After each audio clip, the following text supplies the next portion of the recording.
Şimdi hemen şunu söyleyeyim. Bugünkü fotoğrafa, görüntüye baktığımız zaman ne söyleyebiliriz? Yani nasıl adlandırabiliriz? Neye tekabül ediyor bu? Cahit Eval, sen de belirttin. Bese Hozat aslında bunu bir siyasi eylem olarak tanımlıyor. Hatta şöyle siyasi tutum bir ve eylem olarak tanımlıyor. O Nu Medya'ya verdiği röportajda gerçekten çok güçlü bir koreografiydi. Her ayrıntısı çok fazla, yani en ince ayrıntısına kadar düşünülmüş, taşınılmış. Böyle de görmek mümkün. Hem yerilen, yani seçilen yer bağlamında mesela Cesena Şikefti deniliyor. Bu şikeftin yani Kürt tarihinde bir yeri var. 1920'lerde İngiliz hegemonyasına karşı Şeyh Mahmut Berzenci'nin kullandığı, karargah olarak kullandığı bir yer. Aynı zamanda YNK'nin ilk basın merkezlerinden birisi. Yani bu hani şikeftin seçilmesinin de böylesi tarihsel bir anlamsallığı var. Aynı zamanda bir devamlılık oluşturuyor. Evet, bir devamlılık oluşturuluyor. Zaten yani Kandil Dağı'nın eteklerindendir. Aynı zamanda Kandil Dağı'na yakındır. Yani aynı zamanda Kürtistan Özgürlük Hareketi'nin de denetiminde olduğu bir yer. Yine ovaya çok yakın. Bu da çok anlamlı. Hatta bir gazeteci arkadaşımız böyle bir çıkarsama da yapmıştı. Yani hani biz dağdan yani hemen de ovanın hemen bitişiğinde, yani dağın bitiminde bir yer, mekan olarak da böyle. Bazı gazeteciler böyle de okudu. Yani eğer gerçekten bir devlet adım atarsa bundan sonra, çünkü bugüne kadar hep tek taraflı adımlar atılmış. Yani ovaya inebiliriz, siyaset yapabiliriz. Aynı zamanda böyle bir anlamı var. Yine işte 15 kadın gerilla, 15'te erkek gerilla, 30 kişiden oluşan bir gerilla grubuydu. Hepsinin silahları gerçekten tertemiz, pırıl pırıl, yepyeni. Yani şunları bunun için söylüyorum. Ne kadar bu töreni, bu silah yakma töreni için ne kadar ciddi yaklaşıyorlar, ne kadar kararlılar, ne kadar iddialılar, bunu ortaya koyuyor. Yani o 30 gerilanın diziliş biçimi, yine Bese Hozat'ın işte bu 30 gerilaya öncülük etmesi aslında tam bir siyasi tutum ve barış ve zaten grup ismini de böyle tanımlamıştı. Barış ve Demokratik Toplum grubu. Bu grubun bugün dünyaya verdiği mesaj buydu. Dünya, yani silahlarını yakmayla dünyaya verdiği mesaj buydu. Biz barışı kalıcılaştırmak istiyoruz. Demokratik siyasette öncülük yapmak istiyoruz ki Bese Hozat zaten röportajında da söylüyor. Diyor ki eğer devlet adım atarsa, kalıcı adımlar atarsa, bu süreci kalıcılaştırırsa, hukuki güvenceye kavuşturursa biz demokratik siyasetin öncülüğünü Ahmet'te, Ankara'da ve İstanbul'da da yaparız. Ama bundan sonra tek taraflı hiçbir adım olmayacak. Yani 30 kişilik Bese Hozat öncülüğünde yapılan bu tören, silah yakma töreni dünyaya şunu gösterdi. Kürdistan özgürlük mücadelesi barışta, demokraside, demokratik siyasette iddialıdır. Taktik yaklaşmıyor, stratejik yaklaşıyor. Yani tam da taktik stratejik yaklaşıyor. 27 Şubat'a dönersek, yani ilk Kürt Halk Önderi'nin yaptığı açıklama, yani genişletilmiş İmralı heyet yaptığı açıklama sonrası şöyle spekülasyonlar vardı. Bunu Türk medyası çok yapmıştı. Dağdakiler Öcalan'ı dinleyecek mi? İşte liderlerine sadıklar mı? Burada bir taktik mi yapıyorlar?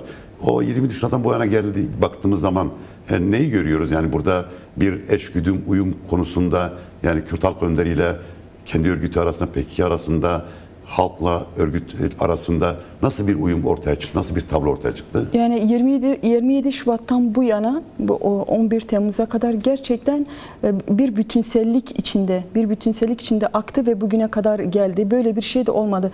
Bu manipülasyonları geliştiren devletin aklı, yani devletin bazı güçleri diyelim, hani norm dışı değil, aklı ve medyası da böyle bir dil kullandı. Fakat hiçbir şekilde böyle bir şey olmadı. Yani bu bir özel savaş propagandasıydı. Psikolojik savaştı. Reber Apo'yu 99'da ilk yakalandığında da şöyle denilmemiş miydi? İşte biz komployu gerçekleştirdik, liderlerini yakaladık. Bundan sonra bu hareket bir daha sürekliliğini sağlayamaz. Yani o günden bugüne zaten bu tür spekülasyonlar, manipülasyonlar hep gelişti. Hiçbir şekilde böyle olmadı. Reber Apo 27 Şubat'ta zaten Barış ve Demokratik Toplum çağrısı 27 Şubat'ta açıklandı. Ondan sonra hemen akabinde Özgürlük Hareketi ateşkes ilan etti. Ateşkes ilan etti. O ateşkese de son derece bağlı kaldı, samimi yaklaştı. Tam tersine Türk devletinin saldırıları medya savunma alanlarında devam etti. Buna rağmen de ateşkesi yine korudu. Sadece saldırı olduğunda öz savunmasını gerçekleştirdi. Daha sonra 5-6 Mayıs'ta PKK kongresini gerçekleştirdi. Kongresinde çünkü Rebe Apo 27 Şubat'ta o açıklamanın parametrelerinde bunlar vardı. PKK'nin feshi, yani PKK'nin artık ulusal kurtuluş stratejisini değiştirdiğini, artık yani Kürt varlığını, Kürt kimliğini görünür hale getirdiğini, bundan sonra bu stratejinin yerini demokratik siyasetin alacağını Rebe Apo zaten 27 Şubat'taki açıklamasında ortaya koymuştu. Bunun paralelinde PKK'de 5 ve 6 Mayıs'ta kongresini gerçekleştirdi, kararlarını aldı. Yani en son 9 Temmuz'da Rebe Apo'nun videosu, yani sesiyle o görüntüsü, orada da zaten Rebe Apo silah bırakma niye gerçekleşiyor, bu silahların neden yakılması gerekiyor, onu detaylıca ifade etmişti. Dolayısıyla yani Rebe Apo ile Özgürlük Hareketi, Özgürlük Hareketi'nin yönetimi arasında hiçbir nasıl diyelim, yani onların dediği gibi iletişimsizlik yok. Tam tersine şöyle çok yani senkronize, uyum, bunu bütün dünya bunu gördü. Yani Rebe Apo da bu çağrıya çok ciddi yaklaşıyor. Otoritesi bir kez daha zaten kanıtlanmış oldu. Bazıları bunu da söylüyordu. Acaba dinleyecekler mi? Silah bırakmayanlar olacak mı? İçinde çatlak sesler olacak mı?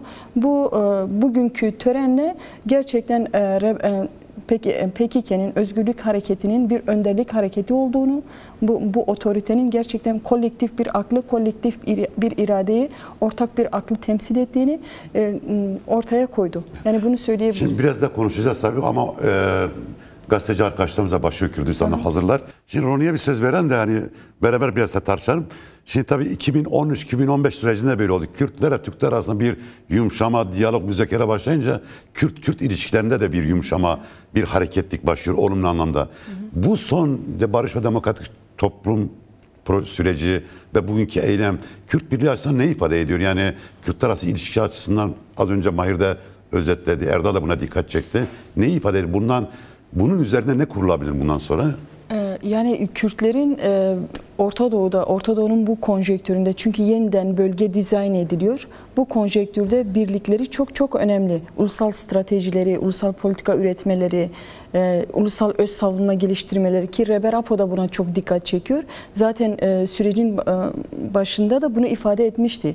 Yani hem görüşme notlarında bunu ifade etmişti, hem heyetle görüşmesinde bunu ifade etmişti.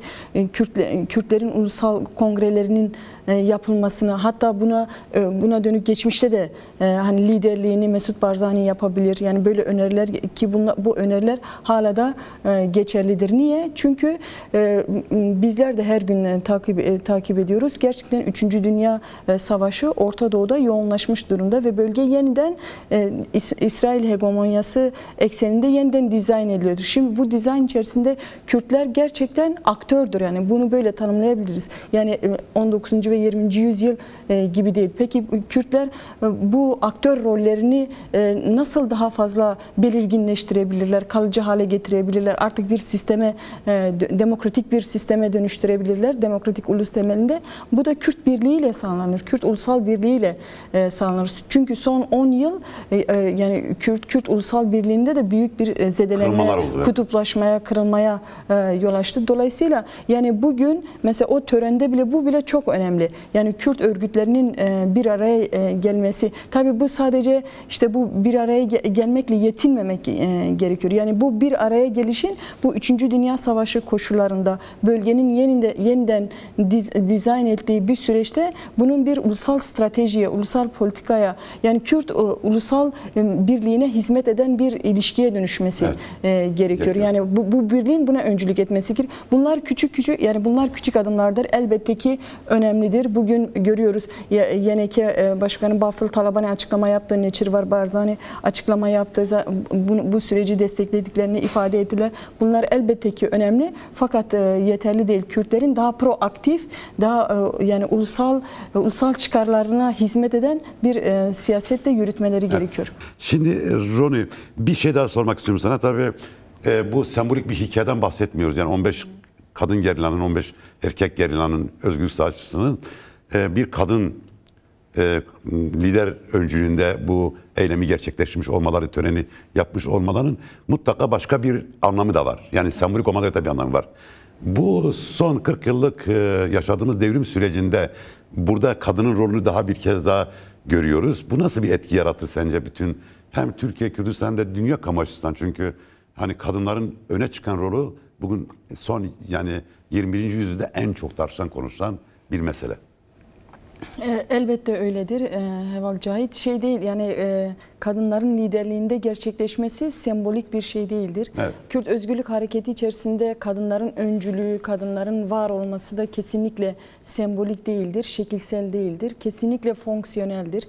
Yani gerçekten bir öncülüktür, Evet. böyledir. Yani Kürt Özgürlük Hareketi'nin bütün gelişim aşamalarında kadınlar yer almıştır. Kadınlar ama şu şekilde yer almamış yani. Sadece sosyalist bilinçle, sadece ulusal bilinçle, sadece bununla yer almamış. Yani sadece o kimlik üzerinden bir katılımı gerçekleşmemiş. Yani kadın kimliğiyle de bir katılım olmuş. Yani o farklılığı da her zaman süre gelmiş ki zaten Kürdistan Özgürlük Hareketi Bunu niye ısrarla içerisinde. belirtiyoruz? Yani Evet. bir tehlike var mıydı ileride erkeklerin tekrardan Tabii ki olabilir. egemenliğini? Evet. Mesela Evet. ki Reber Apo da zaten bu temelde geliştirdi. Mesela parti PKK üzerinde elbette ki reel sosyalist ki bunların zaten eleştirisi de yapılıyor. Sorgulaması da yapılıyor. Reel sosyalist etkiler fazladır. Vardır yani devletçi yaklaşımlar var, iktidarcı yaklaşımlar. Fakat Reber Apo kadın hareketini her zaman bunun için geliştirdi, büyüttü. Yani o kadın kimliği üzerinden, kadın aklı üzerinden, kadın fikriyatı üzerinden. Bu da mesela diyelim ki partinin daha fazla iktidarlaşmasının önüne geçti. Partinin demokratik bir şekilde yani çünkü kadınların yönetimde yer almaları, kadınların söz sahibi olmaları, kadınların örgütlenmesinin var olması mesela yani iktidarcılığın önüne geçiyor. Demokrasiyi geliştiriyor. Dolayısıyla yani nasıl ki işte Özgürlük Hareketi'nin partileşmesinde, ordulaşmasında, gerilla hareketinin büyümesinde, bugün bir barış gücü haline gelmesinde başından sonuna kadar nasıl ki kadınların varlığı büyük bir farklılığa tekabül etmişse, özgürlük ölçülerinin var olması için yani kadınlar bunun için örgütlenmişse, bunun için var olmuşsa bugün de böyledir. Yani Bese Hozat öncülüğünde 15 gerilla arkadaşın, Tekuşin Ozan da buna dahil 15 gerilla arkadaşın gelişinde böyle okumak gerekir. Yani dünya müzakere deneyimlerinde de bu vardır. Gerçekten kadınların katılımıyla mesela barış kalıcılaşmış, barış toplumsallaşmış. Yani barış sadece heyetlerin barış sadece heyetlerin geliş gidişleriyle sadece perde arkasında yürütülecek bir yani sadece bu değildir. Yani sadece bu trafik değildir. Barış sadece bu diplomatik trafik değildir. Barışın meşruiyet kazanması yani toplumun rızalığına dönüşmesi için gerçekten kadınların onun içerisinde yer alması lazım ki zaten Kürdistan Özgürlük Hareketi de yani Bese Horzat öncülüğünde bunu bir kez daha somutlaştırdı. Evet. Bunun uluslararası etkisi ne olacak? Yani bu medyada tam yer aldı ama medya sonuç olarak biraz özelliktir dünyada. Türkiye gibi değil. Hı hı. Yani hükümetler üzerinde, siyasi partiler üzerinde uluslararası siyasette nasıl bir yankı yaratır sence? Nasıl bir yankı yaratması gerekiyor? Bugünkü eylem ve toplamda bu barış ve demokratik toplum süreci. Yani Reber Apo'nun 27 Şubat çağrısı özellikle ulusal kurtuluş mücadelesini işte silahlı mücadele stratejisini değiştirmesi büyük bir adımdır. Bu şekilde mesela yani işte PKK'nın terör listesine yani o zaman bu silahı onların elinden almış oluyor gerçekten. Evet. Cansu arkadaş da söyledi ya yani bugüne kadar hani bu süreç ne kadar ilerleyecek işte gözlemliyorlar. Daha çok böyle bir gözlemci pozisyonda uluslararası güçler. Fakat yani Reber Apo'nun bu müdahalesi, bu barış mücadelesindeki ısrarı artık bunu ortaya koydu. Yani gerçekten ortada güçlü bir irade var. O yüzden uluslararası güçlerin daha çok yani Türk hükümetinin antidemokratik uygulamalarına, Kürt inkarına dayalı politikalarına daha fazla basınç uygulamaları gerekiyor. Yani bu sürecin gerçekten demokratik bir sürece evrilmesi, barışın kalıcılaşması için uluslararası güçlerin daha fazla basınç uygulamaları gerekiyor. Yani bunun için de mesela Rebe raporunun üzerindeki tecridin kaldırılması gerekiyor. Umut hakkının hayata geçmesi için işte hukuki mekanizmaların hayata geçirilmesi lazım. Dolayısıyla yani bu sürece uluslararası güçlerin de özellikle kendisini işte Batı demokrasisi olarak tanımlayan güçlerin de bu sürece müdahil olmaları gerekir. Bugüne kadarki pozisyon hep böyle bir gözlemci ve izleyici pozisyondadır. Onun dışında bir şey daha belirtmek istiyorum. Evet, Mahir tabii. arkadaş da ifade etti. Yani Rebe rapor kesinlikle bu şekilde ifade ediyor. Yani siz dediniz ya işte acaba Erdoğan yarın nasıl bir açıklama yapacak? Yani genel aftan ziyade çünkü ortada bir suç yok yani bir Tabii, inkar tabii. var. Bu bir altın çizelim. Evet bir inkar var. O inkar olduğu için varlık yok sayıldığı için ona karşı bir direniş geliştirilmiş. Dolayısıyla dikkat edersek mesela Rebe raporda Bese Hozat da bugünkü açıklamasında şunu söylüyor.